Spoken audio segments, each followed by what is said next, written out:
মৌলানাই প্রথম আন্দোলন শুরু করেছিল আপনার আইয়ুব খানের বিরুদ্ধে। মৌলানা ভাসানী তাকে কি বলে জানেন? Prophet of violence. ইনকিলাব আएगी, বিপ্লব আসবে, अगर वो आएगी तो मौलाना के साथ आएगी। একজনকে গুলিবিদ্ধ লাশ নিয়ে আসলো মিটিং এর মধ্যে, তিনি ওই লাশটাকে উপরে তুললেন, তুলে বলে আর কোনো কথা নয়, এখন চলে যেতে হবে, ভায়োলেন্স ভায়োলেন্স। একদিকে যেমন তিনি আগুন দিয়ে জ্বালিয়ে উঠাতে পারতেন, তেমনি আবার সাথে সাথে ঠান্ডা চলে আসতেন। তার জীবনযাত্রা শুনেছেন উনি প্রত্যেকে। হাসিনা পলাইছে, তাই না? হ্যাঁ, এখন ওই জিনিসটা আমি আবারও রিপিট করতে চাই যে আমরা এমন কাজ যেন না করি, কেউই না, যে কাজ আমাদের দেশকে আবার অনিশ্চয়তার দিকে, অস্থিরতার দিকে। মৌলানা ভাসানী তাকে কি বলে জানেন? Prophet of violence. টাইমস পত্রিকাতে যখন আপনার আন্দোলন চলছে, প্রচন্ড আন্দোলন, সেই সময় টাইম টুকে আপনার ছবিতে, প্রচ্ছদ ছবিতে মৌলানা ভাসানী হাত তোলা ছবি বেরোলো, তার নিচে প্রফেট অফ ভায়োলেন্স। মৌলানা ভাসানী, শেখ মুজিবুর রহমানের লোকেরা তো অনেক কিছু দাবি করে, তাই না?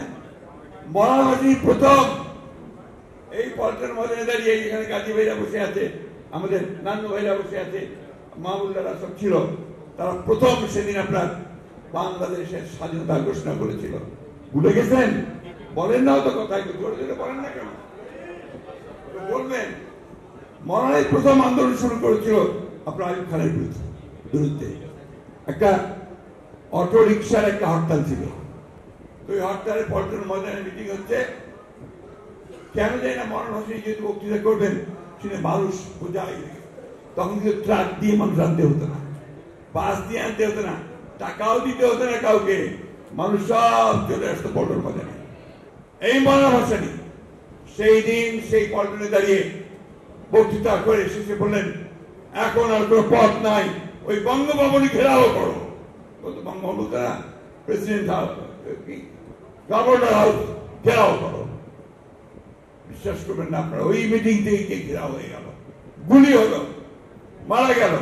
তারপর দিন হরতাল, তারপর দিন হরতাল, আবার সেই পল্টনে দাঁড়িয়ে মৌলানা ভাসানী ঘোষণা দেন, এখন সমস্ত থানা ঘেরাও সারা বাংলা পাকিস্তানে। এইভাবে আন্দোলন চূড়ান্ত পর্যায়ে গিয়ে উঠল।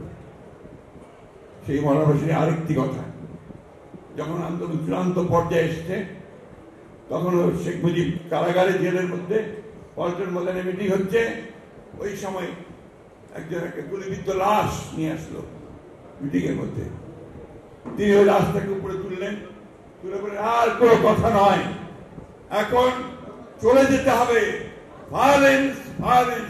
3 দিনের মধ্যে আইয়ুব খানকে পদত্যাগ করতে হয়েছে, শেখ মুজিবকে বের করতে হয়েছে।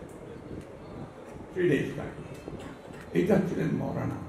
একদিকে যেমন তিনি আগুন দিয়ে জ্বালিয়ে উঠাতে পারতেন, তেমনি আবার সাথে সাথে ঠান্ডা চলে আসতেন। তার জীবনযাত্রা শুনেছেন উনি প্রত্যেকে। একেবারে জীর্ণ পর্ণ কুটিরে বাস করতেন।